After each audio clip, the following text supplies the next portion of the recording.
Gold మీ చేతికి రాకముందు ఎన్ని చేతులు మారుతుందో తెలుసా? Let's see. Mining companies rock తో కలిసి రా ఓర్ ని డిక్ చేస్తారు.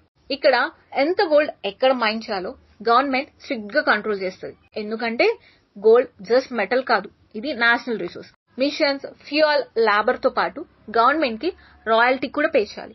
ఈ రా గోల్డ్ ని రిఫైనర్స్ కి పంపించి కెమికల్ ప్రాసెస్ తో 99.99% ప్యూర్ చేస్తారు. అప్పుడే అది గ్లోబల్ మార్కెట్ కి రెడీ అవుతుంది. తరువాత bullion banks and traders demand supply dollar value base చేసి ప్రైస్ ని ఫిక్స్ చేస్తారు.